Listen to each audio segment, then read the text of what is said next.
when I thought about what it meant to throw an event maybe years ago, it's like, oh, it's so expensive. Like you need sponsors, you need everything. You need to do open bar, you need to do this. And like overthinking it. You don't need to do any of those things. Yes, you can. Yes, you can build it up to that. You need to host, have the space, and whatever you negotiate from there is great. People are just very excited to go to something like that. It doesn't matter that they're going to have to pay for drinks. That's fine. If you don't have a sponsor, don't want to cover the cost for people's drinks or the venue or whatever, that's fine. Like there isn't this expectation or anything. I think you just need to go that mile and host. What are you pouring? I hear you're pouring a beverage. I'm pouring the most prestigious and pristine sparkling water that I found in my journey for said product. It is the Saratoga Springs sparkling water. You know the quality with the blue bottle. Not financial advice, not an investor. I'm also drinking some sparkling water. You know about this? Arc? I don't know about this. What is this? It's like a soda stream, but way more beautiful looking. And so also not sponsored or anything like that. I'm saying I'm trying to one up you. I'm saying you did. I mean, it's more environmental and, I can just... Less waste. See, I see where you're going with this. But I got to be honest with you. I'm not just drinking sparkling water. I'm also drinking it with Como's tequila. Excuse you. All right, then fine. I will crack open the bottle of body vodka. Okay. It's going to be one of those podcasts. If you're going to start the opening trying to one-up me, I'm not going to feel threatened and try and overcompensate. Yeah. I'm looking forward to this podcast. This is going to be good. Okay, while you pour yourself a drink. I am as well. While you pour yourself a drink, I checked your LinkedIn before this, and you have quite It could the title. go a few ways, yeah. My LinkedIn is either the worst thing in the world or the best pre-qualifier for who I want to work with or not. Yeah, well, usually I like to introduce people. Your title is insert very important title here at Vayner Fund. What does that mean? That is accurate. It's not really important what the title is in our little fund, I guess. It could be partner, it could be janitor, it could be anything, but whatever it is very important. And I want people to know that I am very, very important at Vayner Fund. But it's actually just a litmus test because one of my life mottos is don't take life too seriously. You'll never get out alive. And I think that being the marquee title on my LinkedIn stresses that. So I truly don't take it that seriously. I don't care how important anyone thinks I am. But if you can't take the joke and you scoff at that title, we're probably not going to work well together. Exactly. And that's the reason I wanted to bring you on is because I think you live a really happy and good life and you don't take things too seriously and you kind of just go with your curiosity. And I'm curious, just like, is that intentional? And yeah, how do you think about crafting your life? Definitely. It is absolutely intentional at this point. I think it was subconscious prior to recent years, I'd say, but now I take a very active role in, I guess, just evaluating how happy things make me from a business perspective, but also from a life perspective, because it has been drilled home that, what do you know, we only have one life. I won't go so far as to quote our beloved neighbor to the north. We all know what I would say, but had a minor health incident that wound up not being a big deal at all that I'm aware of, because the doctor did close the loop on that by saying, I guess we'll just call it a medical mystery, which was not very comforting. But as far as I know, totally fine, happened last year, but it really put life in perspective because for a brief moment in time, I genuinely was convinced I was going to die. And that reframed so much for me, where it's like, oh, how could you not want to just optimize for being happy every single day of your life? Because it's the most important thing. And like, you're the one that has to wake up and live in your body every day. So you got to go you first. So I saw a TikTok video as I was like, I don't know, it was like 2 a.m. I know you don't have TikTok, and maybe that plays a role into your happiness. But I was like, trying to fall asleep. It was like 2 a.m. I'm like, swipe, swipe, swipe, and I get this video of like why why are dogs always happy? And apparently, there's this whole TikTok around like, well, they, for every 1 week that a human lives, or sorry, for 1 day, that is the equivalent to 1 week for a human. So basically, dogs know their own mortality and they know that, their life is short. So they're just by definition, like, when you leave, even if you leave your apartment to go get like the mail or something or coffee or gone for 2 minutes, your dog coming back to you and they're like stoked to see you. It's like, oh my God, where Bill, where have you been? Yeah. And I feel which is great. Like everyone go get a dog. Um, what do Completely. you think? Yeah. What do you think about that? Do you think like this new like almost like having a lease on life kind of just changed your perspective, and now like what concretely did you change in your life after you had this new lease on life? That TikTok does resonate with me. It doesn't push me so far as to sign up, but I do like that. I like that that exists and rings very true. But I guess the new lease on life, I would say it empowered me to say no more and say no more confidently, because I just felt confident in saying this doesn't suit me right now and or ever, and that's speaking in generalities. But I think just empowering me to take control where I know I can take control, and that's a really beautiful thing. Could you give an example of something that you said no to over the last year and something that you said yes to that you might have not 5 years ago? Definitely. I think best example is perpetually attempting to eliminate the word should from just overall commitments in everyday life. There are certain things that we all have to do that maybe we don't want to do. And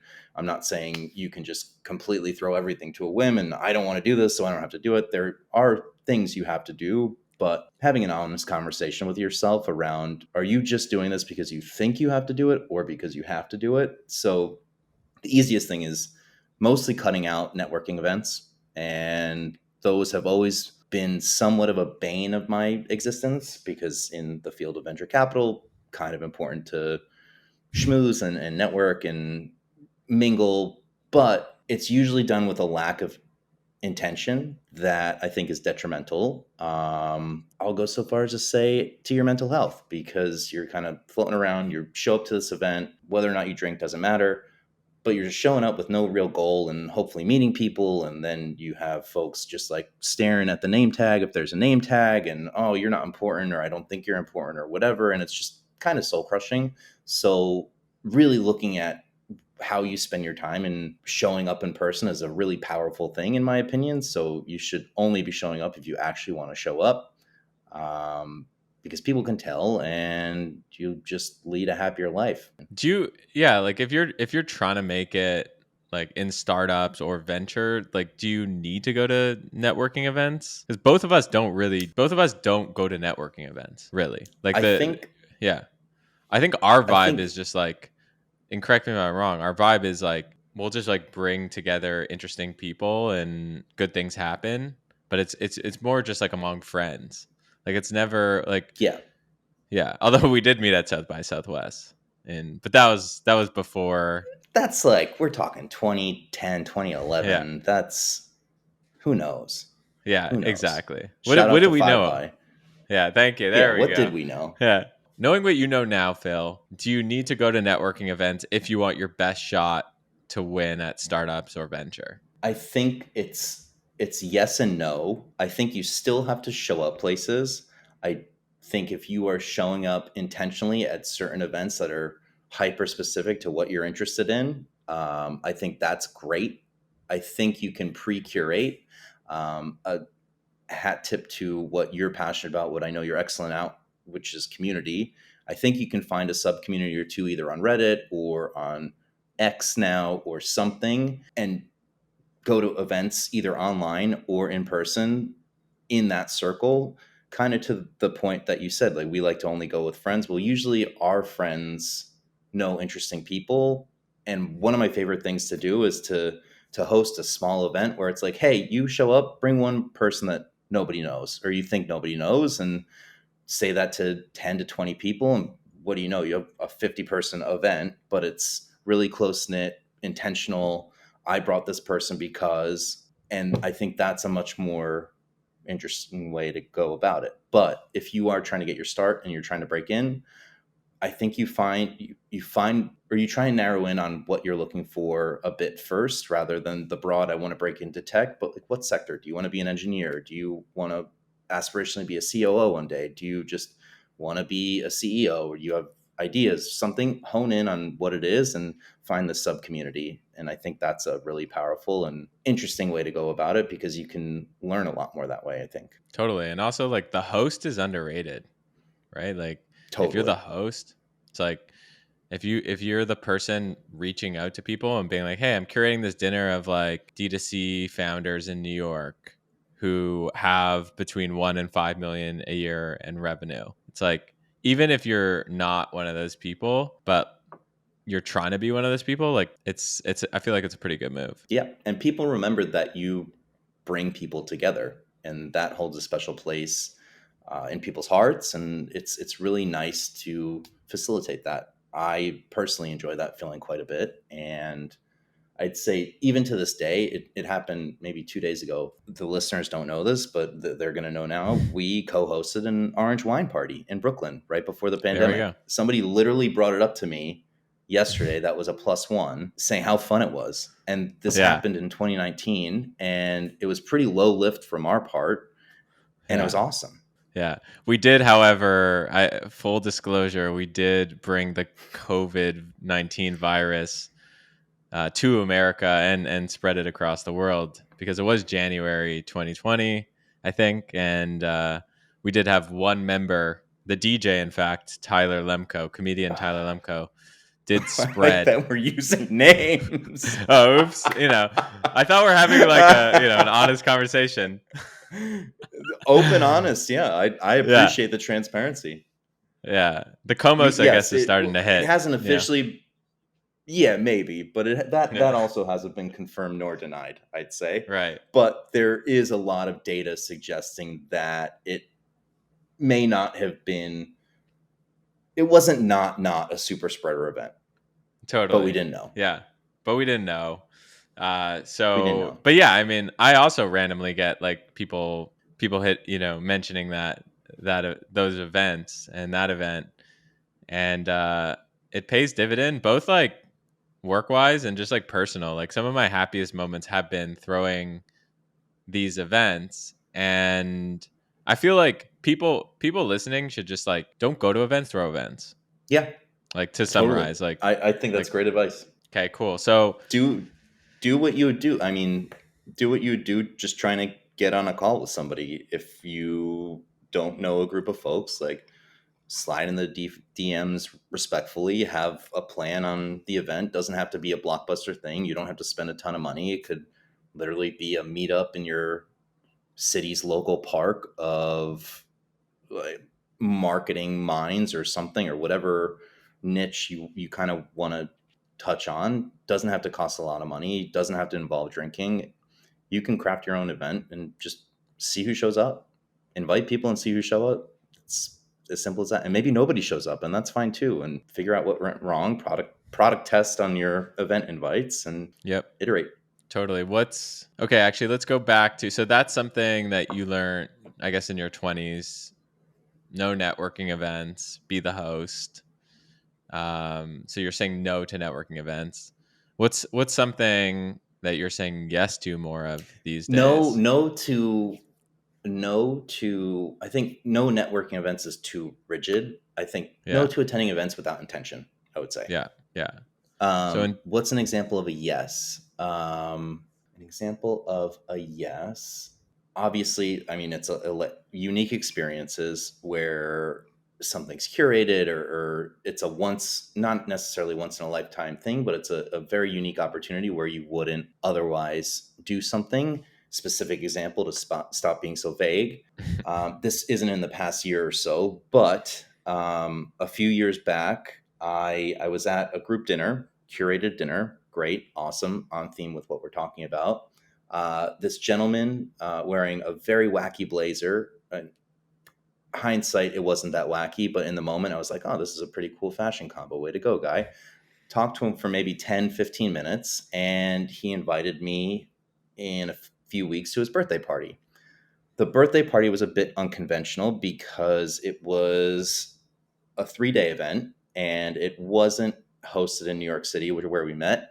He was going to host a large group of people in Tulsa, Oklahoma, and program an entire trip to Tulsa to show the city because there's a huge entrepreneurial vibe. He was leading the charge on awareness around Tulsa as a hub for business and SMB and technology, and opening folks' eyes to a city they may consider just a flyover situation.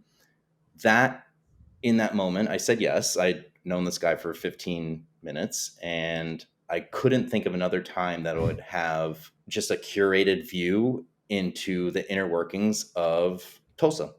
And I was like, yes, this sounds interesting. Worst comes to worst, I book a flight and leave early if it's terrible. I didn't think it was going to be, and it wound up being awesome. And I met a lot of incredible people that I'm actually super close friends with to this day. So, long-winded way to say unique experiences. What about that Blazer guy made you think that this you can trust him? I didn't know actually. He was very personable, charismatic. I mean, that could go negatively, obviously, because it could wind up being a cult leader, but uh, had a good vibe. Cool. Yeah, I think I actually said yes to something that I wouldn't otherwise say yes to last week. Which So, is which is I went to a Tony Robbins event last week. incredible. So I Incredible. got it. Fun Yeah. segue off of what I just said, but yeah. Yeah. I mean, I wasn't going to publicly talk about this or even privately talk about it, to be honest. But here we are. So I went as a guest to the Tony Robbins event. It's the Business Mastery event, which is like more focused on like how do you grow your business. So it's Yeah. I don't know if that makes it any better, but that's what it is. And I was invited to as a guest from Ali Abdal, who's like a big YouTuber, and this guy Joe Gannon, who helps me with the podcast and a few other social content stuff. So they invited me. They're like, "Hey, it's like literally tickets start at $10,000. You're gonna be sitting courtside, like front row." And Tony Robbins Wow. was literally like spitting on me. Like I should have brought an umbrella, honestly, in retrospect. And I gotta say, one of the better things that I said yes to in the last 12 months is going to this Tony Robbins thing. Yeah. What's driving that? And I want to preface it with I always had a lot of mixed feelings about Tony Robbins because I was kind of like he's like a cult leader in a lot of ways, and he feels a bit like I felt, at least before going in this, he's like a bit taking advantage of people, like selling these crazy expensive seminars, and like maybe people don't have the money, and like bringing them into his quote unquote cult. But I went under the preface of two reasons I went. Number one, I was like, he's probably the greatest salesperson ever. So I just want to like be in the room with like a world class salesperson. Number one, and the second thing is if he is leading a cult, there's like a fine line between a community and a cult. So I want to understand like how he does it. Right. Fair, right? That feels Very fair. fair. Yeah. Very fair. So I gave He up five has days of curated a hell of a community. yes, he has. He has. Like, say what you want about him. Like, objectively, he has. So I gave up 5 days of my life to spend it in West Palm Beach. And I went to it, and it was so good for so many reasons. But number one, he is the greatest salesperson of all time. Like, how he structures his like the whole seminar, and how he like uses music. Like basically what he does is like he'll like the whole 5 days he's using like the same 5 songs over and over again, and he gets you to like get up and like shout, and then like at the point of like peak state he like comes in and he'll be like, oh, by the way, you should like totally sign up to another seminar of mine. You're like so stoked and jazzed.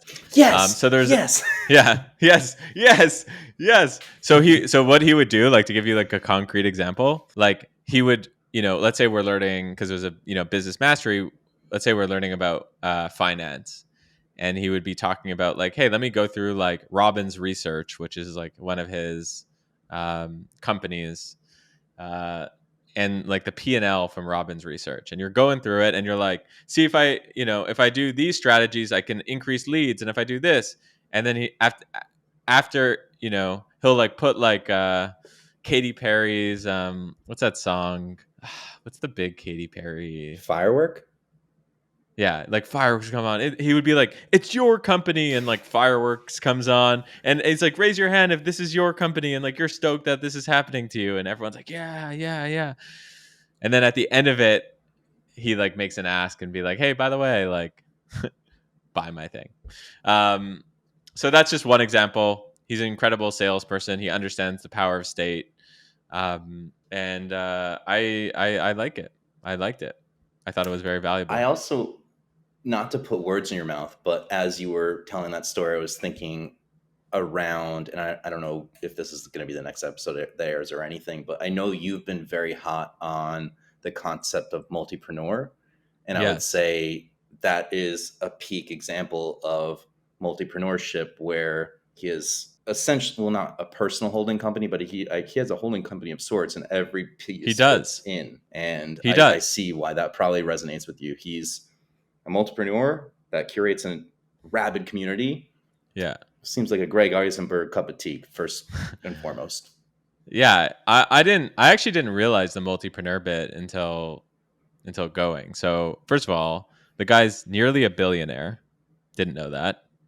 He co-owns 110 companies. And That's like, wild. yeah, it's wild. Absolutely wild. And the way it was structured was like the event, like it was at Palm Beach Convention Center, so there's like the stage in the convention center, and then as you're walking in, um, there's like different booths, but the booths are his companies, right? It's like his accounting firm, his legal firm. um, so he doesn't accept advertisers and sponsors to his events, which is like totally like multipreneur creator led sort of entrepreneur vibe, is to like obviously sell your own stuff. That seems like the dream, the multipreneurship dream. Yeah. Yeah, he's definitely doing it. And he's got a lot of subtle ways that he's able to sell people. Another kind of like interesting thing that I didn't know is if you're going to a Tony Robbins event, like bring a Canada Goose jacket because he like I literally walked by the thermostat. It's 60 degrees. He sets his 60 degrees Fahrenheit. So he sets it to be really cold, and the reason he does that is he wants people to like get up and move so that they get like the energy flowing, and it's like a Tony Robbins thing apparently. Interesting. Yeah. Was that what, about 16 degrees Celsius? Something like that. Yeah. Yeah, give or Yeah. take. Cold. Be careful. Cold. Yeah. Cold. Yeah. Yeah. It's cold. It's cold temperature. Cold degrees. So yeah, I think overall 5 years ago, 10 years ago, would I have said yes to a Tony Robbins event? No. This time said yes, learned a lot, glad I went. I love that you went. That's fascinating. Yeah, I agree. Probably one of the greatest salesmen of all time. Yeah, and the interesting thing is while the event was happening, Alex Hermosi, who's like a popular, like he's really popular. Do you know him now? Nope. Okay, I love that. Like I feel like I'm not surprised you don't know him, but he's basically, so Alex Hermosi wrote a book called $100 Million Offers. It's like how to craft an irresistible offer. He's like big on YouTube, and I also, keep in mind, I asked Steph Curry to his face what he did for a living because I just didn't know, and I don't really follow the NBA, and this is years ago, but that just, especially if I don't know somebody, that's the worst litmus test. I don't realize who totally, anybody is. totally. What did Steph Curry say, by the way? He said he played ball for the Warriors, and then we moved on. He's so nice. You know who co-owns the Warriors? Tony Robbins. Tony Anthony Robbins. Ah, Yeah. I didn't expect the middle name to get in there, but No, I think it's Tony. I don't know if his middle name's Anthony. No, it's Anthony Robbins is a co-owner of his 110 companies. Is that's is wild. definitely, yeah, it's wild. So all roads lead back to Tony Robbins. That's right. Anyway, Yeah. I led us astray. I'm sorry. Alex Hermosi, guy went from like zero to millions of subscribers in the last 18 months.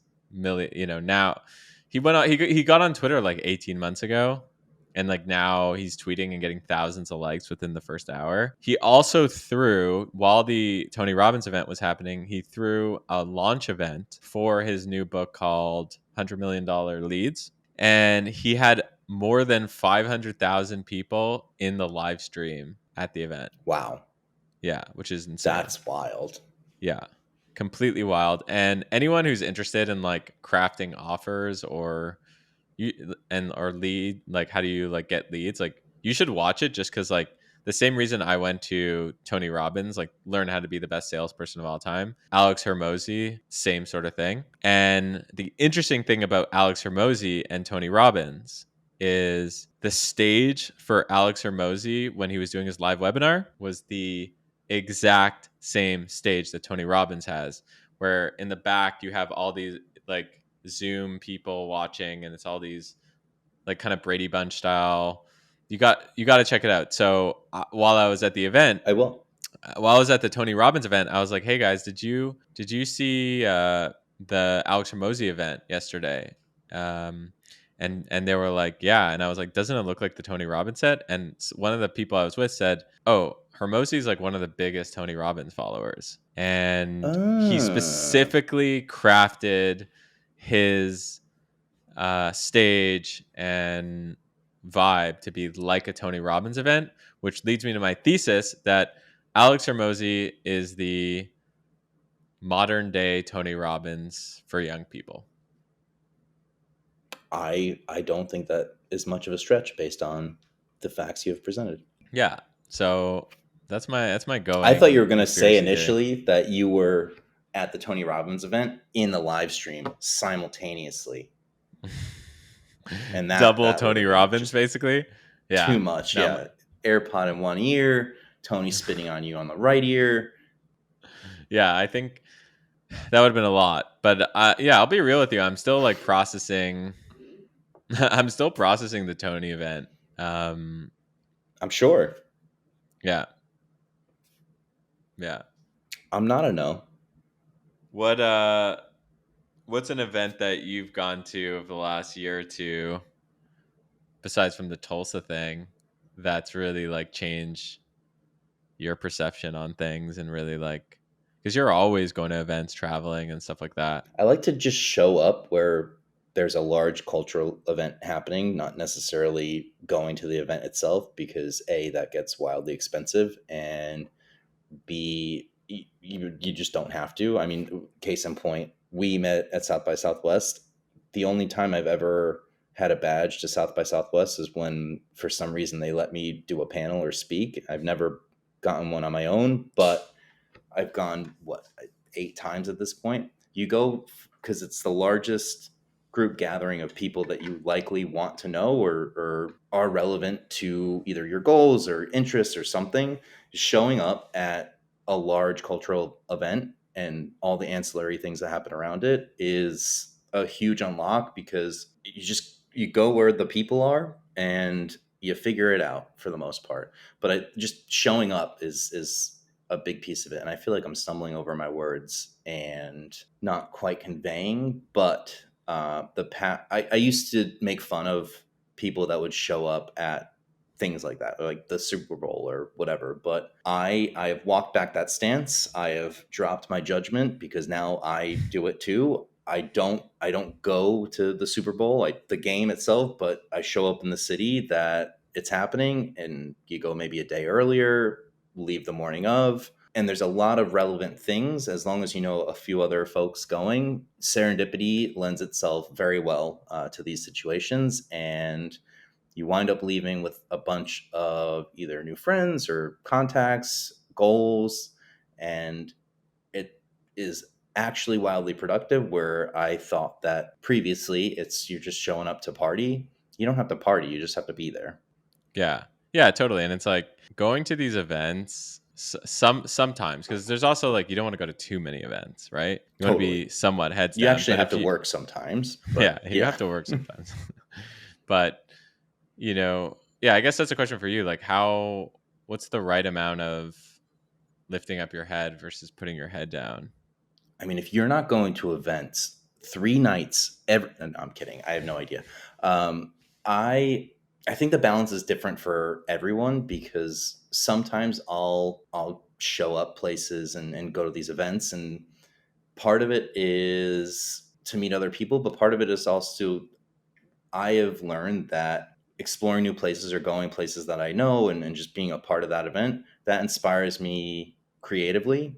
And that creativity could mean strategic structuring of an investment or a deal or something, or it could mean creating content or a piece of art or thinking about things differently. Creativity means a lot of different things to me, but that inspires me to be my best and makes me happy. And I feel top of my game when I'm doing those things. So, as long as that feeling persists, I'm game to keep bouncing around and checking things out.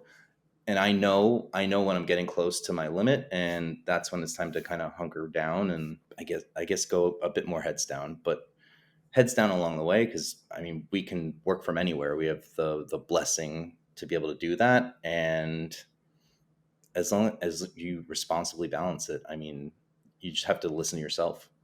Yeah, I think that's good advice. Like listening to yourself, you're good. Like I feel like inherently like, oh hey, I'm going to too many events. I'm tired, Or but I think like thinking about it as like a I like how you kind of think about it as like a dose of inspiration. You're like, okay, I'm gonna go to the Super Bowl because or the super like I'm gonna go to LA when the Super Bowl is happening because, you know, there's these two or three like side events almost that I want to go to, and I'm gonna come back to New York with like ready to go and hit the pavement, and then like boom, heads down, 1 week, 2 weeks, 3 weeks, and then you're like, okay, another thing, ready for that dose. Like thinking about it almost as like a battery and like charging your battery and it depletes. Is that how you think about it? Totally. Yeah, that's exactly right. It is very battery based. And then another point to the whole just show up where things are happening, other people are more prone and open to meeting and engaging. So if you there's always something to be done for me and probably you in LA. There's always like some sort of business deal or something we can accomplish if we visit there. But the pretense of it being a major cultural event, I think people are more apt to meet with you or get that coffee. Whereas, like, if you just show up randomly January 21st for no other reason, hey, I'm in LA. No, sorry, I'm busy. There's stuff going on, whatever. But if you're there and other people are there for an event and everyone's already in that mode, you're more likely to be able to sit down with folks you aspirationally wanted to sit down with or needed to book time with or something. There's just the receptors are a bit more open, I find. So it's a good hack. But isn't the counter to that like I have a friend who lives in Austin, and I actually went to South by Southwest. What was it? 5 months ago, 6 months Oh, ago, I missed it this year. Yeah. and yeah, and when I texted him, he was like, "Dude, like you wait, South by Southwest is so busy. Like meet me at this dinner." Uh, and I spoke to him for like 15 minutes. He's like, "Why don't you come to Austin when like it's not South by Southwest?" Do you find also it's helpful? Like, I feel like going to an event, a big event, you can kind of get like quick hits of people, but like if you really want to spend time with them, I don't know if it happens during the big events. What do you think? Oh no, I fully agree with that. I think to deepen or advance a relationship in a meaningful way, like whether that's friendship, business, whatever, it's really tough to do in that setting. Yeah. But I think for the initial contact and kind of, yeah, the initial contact and making an inroad, I guess it's perfect. It's the quick hit. Like it's great. Like you see if it's even interesting for the other person, for you, and then you can take it from there, because then you necessarily don't have to be in person. You could hop on a Zoom, FaceTime them. You have the open line of communication to text or send a message or send an email, and you just have the context of that quick hit and meeting in person that I think is more important than anything, because you're never going to forget the initial feeling of meeting somebody or the initial like 15 minutes that you spent with somebody. And as long as that went well, the door is open and it's kind of yours to mess up from there. And maybe you book a follow-up trip to Austin because you met a bunch of cool people and there's strategic things you can do by revisiting Austin. Then yeah, you can further build that relationship, and it doesn't necessarily have to be in person. So I definitely agree with you that it's really tough to go deep and like build something super meaningful in that context, but it opens up way more doors, in my opinion, to get that, to fill the top of your funnel, I'd say, for a marketing term. What do you think in terms of like closing the funnel or going to the bottom of the funnel? I was chatting with someone this morning who was telling me having a place like a secondary home, you know, in a cool, interesting place as a destination to throw events. She was saying that that's like probably one of the most valuable investments that you can make, because like you can throw like, what was it? Michael Rubin, you saw he threw the white party.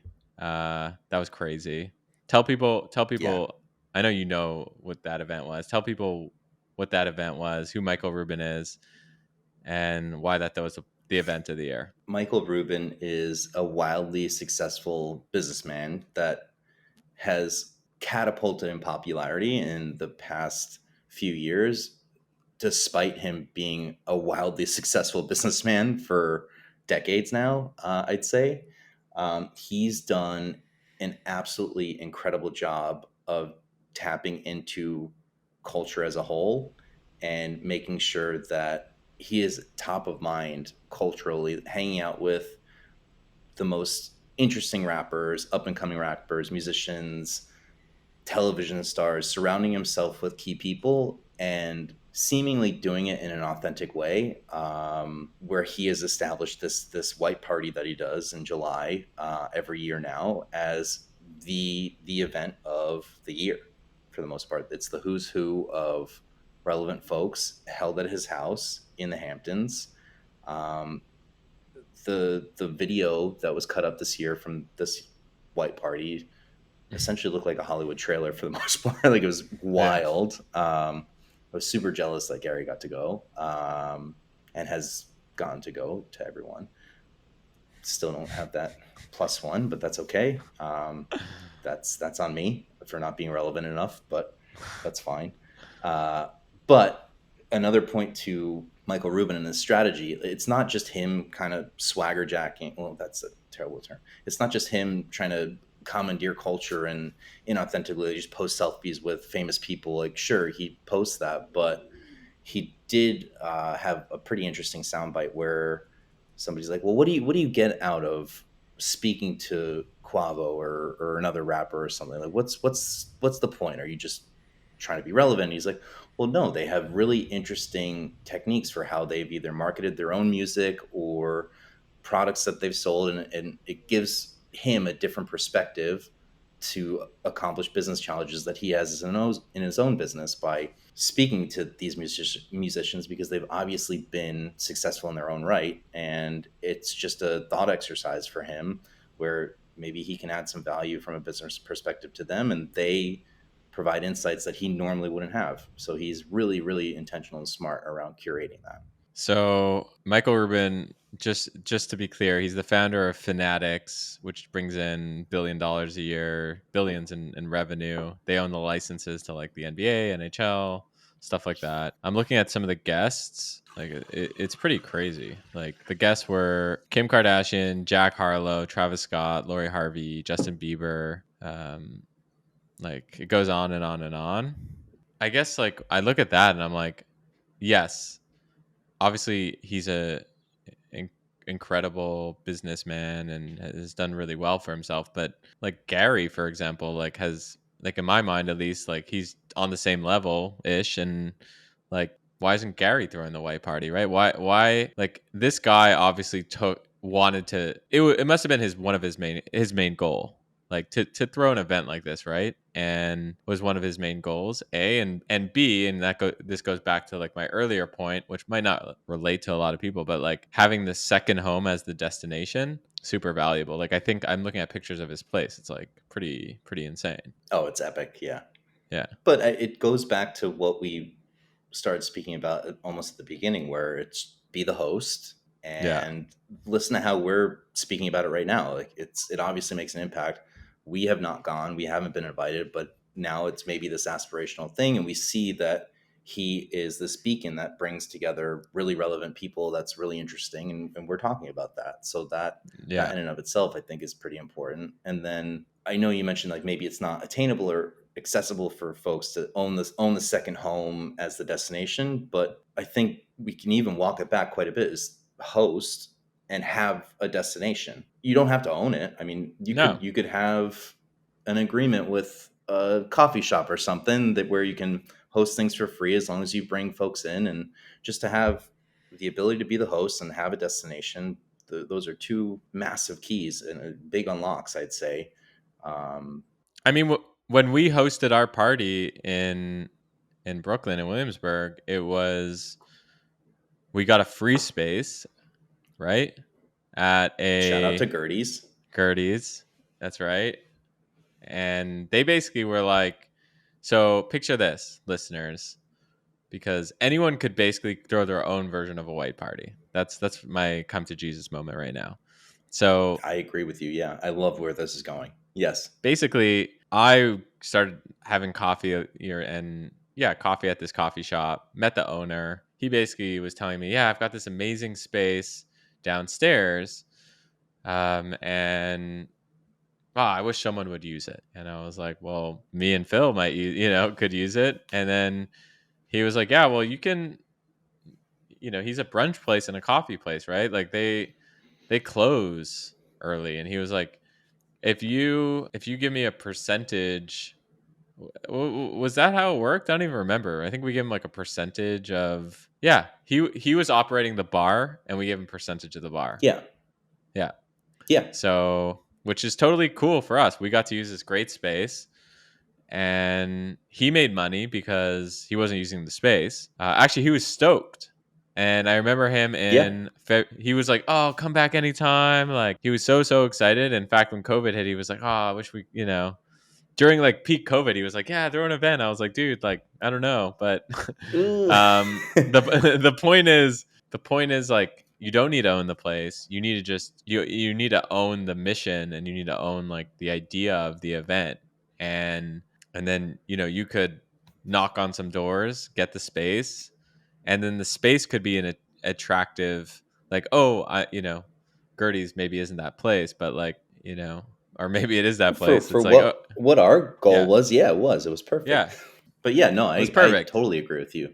You can do varying scales of this. I mean, when I thought about what it meant to throw an event maybe years ago, it's like, oh, it's so expensive. Like you need sponsors, you need everything. You need to do open bar, you need to do this. And like overthinking it. You don't need to do any of those things. Yes, you can. Yes, you can build it up to that. I'm pretty sure that the white party didn't have a cash bar, sure, but you need to host, have the space, and whatever you negotiate from there is great. People are just very excited to go to something like that in that context. That, I mean, it doesn't matter that they're going to have to pay for drinks. That's fine. If you don't have a sponsor, don't want to cover the cost for people's drinks or the venue or whatever, that's fine. Like there isn't this expectation or anything. I think you just need to go that mile and host. Yeah, no one's gonna You figure remember. everything else out.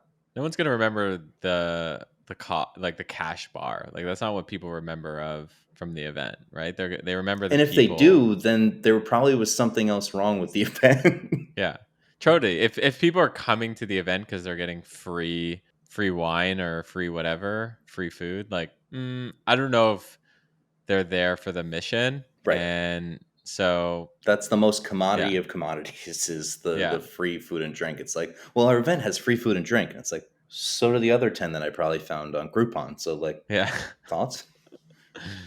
exactly. So yeah, I'm just thinking to myself, like, man, I should be throwing some more events. Yeah, I am going to be throwing some multipreneur events, which would as be you cool. should. Yeah. I hope you do one in New York. Yeah, I think. I also think I want to say that IRL is just underrated. Like IRL events are underrated, especially like post COVID.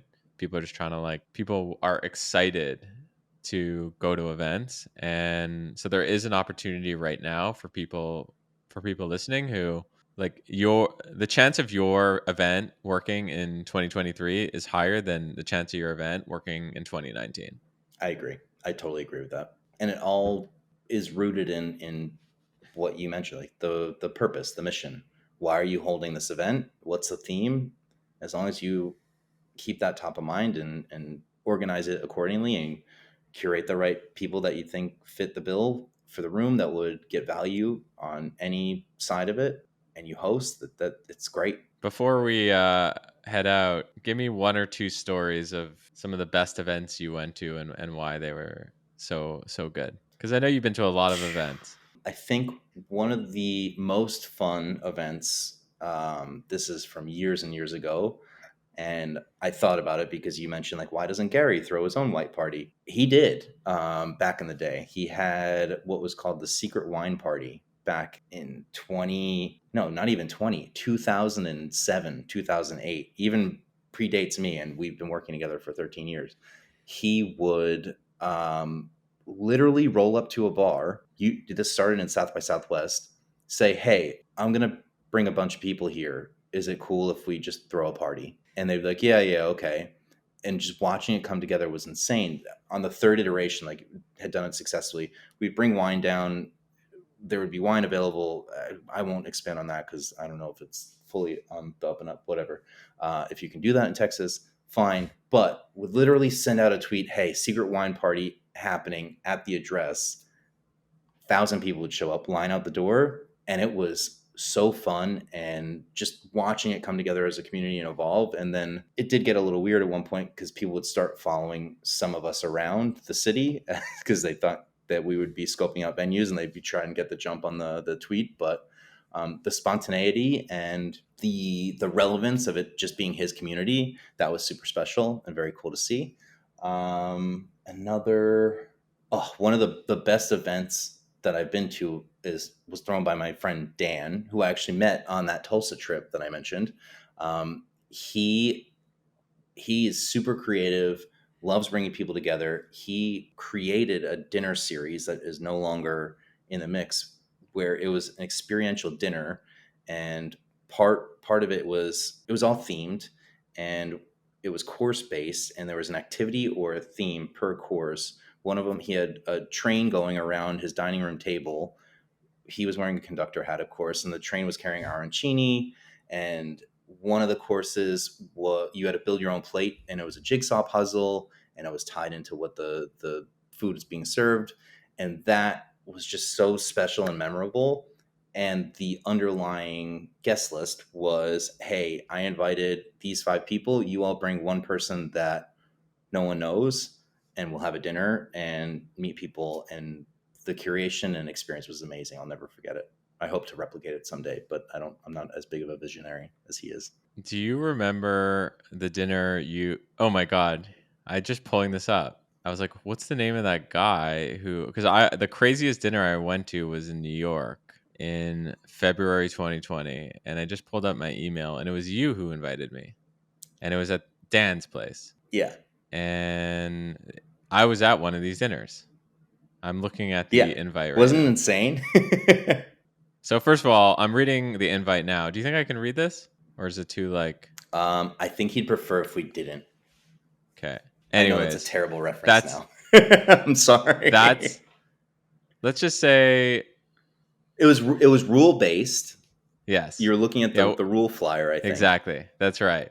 What can we say about this dinner that could give people insight into how to throw a really interesting event? I can't say what happened at the event, correct? No, I think, let's not. But Yeah, let's the not. pinnacle rule was you cannot talk about work Yeah, or what you do. that's right.